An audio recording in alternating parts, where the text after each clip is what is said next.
बद्रीनाथ धाम, जब हम ये नाम सुनते हैं तो क्या आता है दिमाग में? एक तीर्थ स्थल, है ना? लेकिन ये सिर्फ उतना ही नहीं है। ये तो रहस्यों का एक ऐसा केंद्र है जहां विज्ञान और आस्था आमने सामने खड़े हो जाते हैं। यहाँ ना प्रकृति के कुछ नियम वो काम ही नहीं करते जो बाकी दुनिया में करते हैं। तो चलिए आज इन्हीं अनसुलझे रहस्यों की दुनिया में एक सफर करते हैं। अच्छा, तो सबसे पहले सबसे बड़े रहस्य से ही शुरू करते हैं। सोचकर देखिए, एक मंदिर जो 6 महीने, जी हाँ, पूरे 6 महीने तक कई कई फीट बर्फ में दबा रहता है। वहां कोई आ जा नहीं सकता, कोई इंसान पहुंच ही नहीं सकता। तो फिर वहां एक दीपक, एक लौ अपने आप जलती कैसे रह सकती है? ये सवाल ही अपने आप में कितना बड़ा है ना। और रुकिए, ये तो बस शुरुआत है। बद्रीनाथ की जो प्रकृति है ना, वो भी कम रहस्यमयी नहीं है। मतलब वहां आसमान से बारिश तो होती है, मूसलाधार बारिश, लेकिन बादलों के गरजने की आवाज वो कभी सुनाई ही नहीं देती। ऐसा कैसे हो सकता है? आखिर इस अजीब दैवीय शांति का राज क्या है? और फिर वो एक सबसे बड़ी भविष्यवाणी जो आने वाले कल की तरफ इशारा करती है। क्या होगा जब 2 विशाल पर्वत जो धीरे धीरे एक दूसरे की ओर खिसक रहे हैं, एक दिन मंदिर का रास्ता हमेशा हमेशा के लिए बंद कर देंगे। तो चलिए आज इन सारे रहस्यों की एक एक परत को खोल कर देखते हैं। तो चलिए सबसे पहले बात करते हैं प्रकृति के उन विरोधाभासों की, वो अजूबे जो बद्रीनाथ में देखने को मिलते हैं और विज्ञान को भी हैरान कर देते हैं। सबसे पहले तो ये समझना जरूरी है कि हम किस जगह की बात कर रहे हैं। बद्रीनाथ धाम समुद्र तल से 10,170 फीट की ऊंचाई पर है। सोचिए, इतनी ऊंचाई! ये एक ऐसी दुनिया है जहां ऑक्सीजन भी कम है और मौसम, अरे मौसम तो पल भर में इतना खतरनाक हो सकता है कि जान पर बनाए। और यहीं इसी जगह पर प्रकृति का सबसे बड़ा, सबसे हैरान करने वाला विरोधाभास देखने को मिलता है। देखिए, एक तरफ तो हिमालय की वो हाड़ कंपा देने वाली ठंड है जहां तापमान 0 से भी कई डिग्री नीचे चला जाता है, सब कुछ जम जाता है। और ठीक उसी जगह पर मौजूद है तप्त कुंड, एक ऐसा झरना जिसका पानी हमेशा 54 डिग्री सेल्सियस पर उबलता रहता है। मतलब एक ही जगह पर आग और बर्फ का ऐसा संगम कैसे मुमकिन है? धरती के नीचे ऐसी कौन सी शक्ति है जो ये सब कर रही है? यहाँ की खामोशी वो भी अपने आप में एक बहुत बड़ा रहस्य है। जैसा कि हमने पहले भी बात की कि बादल हैं पर गरजते नहीं, बिजली चमकती है पर कड़कती नहीं है। लेकिन सबसे ज्यादा हैरान करने वाली बात पता है क्या है? वहां के लोग बताते हैं कि उस पूरे इलाके में कुत्ते भी कभी नहीं भौंकते। ये कैसी शांति है? ये सामान्य तो बिल्कुल नहीं लगती। और फिर एक और रहस्य है, वसुधारा झरना।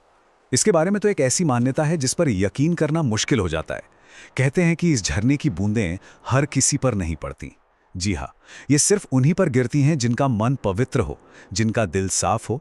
जरा सोचिए, एक ऐसी जगह जहां प्रकृति खुद फैसला करती है कि कौन योग्य है और कौन नहीं।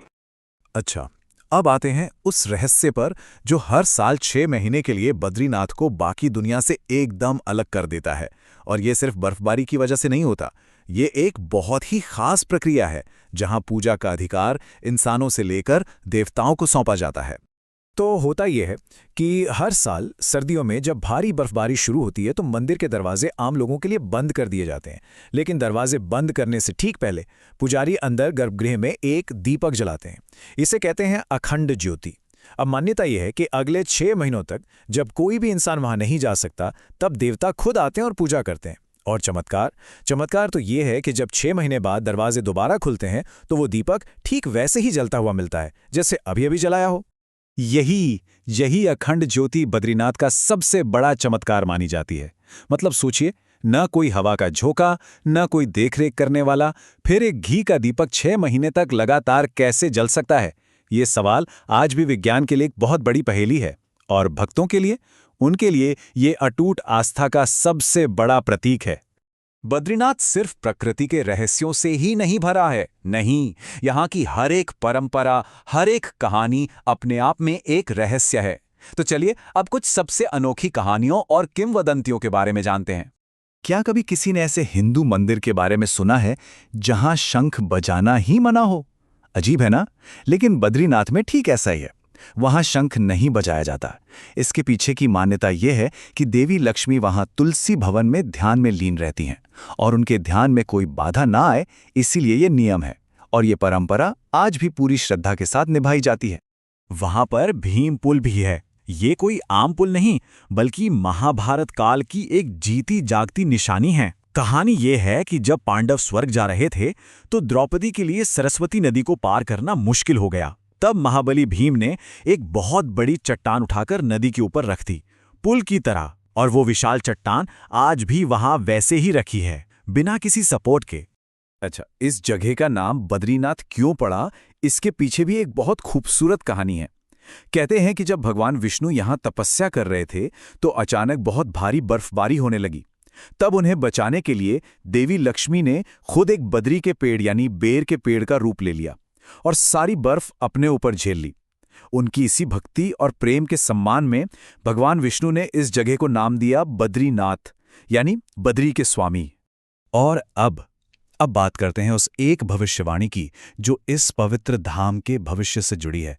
और ये कोई आम भविष्यवाणी नहीं है, ये एक ऐसी भविष्यवाणी है जो लगता है कि धीरे धीरे हमारी आंखों के सामने ही सच हो रही है। प्राचीन ग्रंथों में एक चौंकाने वाली भविष्यवाणी की गई है। इसमें कहा गया है कि मंदिर के दोनों ओर जो दो पर्वत हैं, नर और नारायण, वो हर साल एक दूसरे के करीब आ रहे हैं।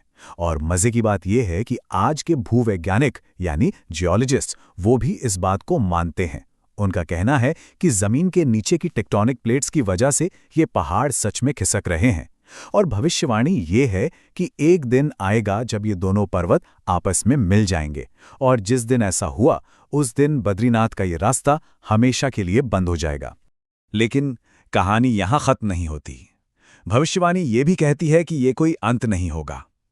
जब आज का बद्रीनाथ दुर्गम हो जाएगा, जब वहां कोई नहीं जा पाएगा, तब एक नए तीर्थ का उदय होगा और उसका नाम होगा भविष्य बद्री। तो ये एक युग के अंत और एक नई शुरुआत का संकेत है।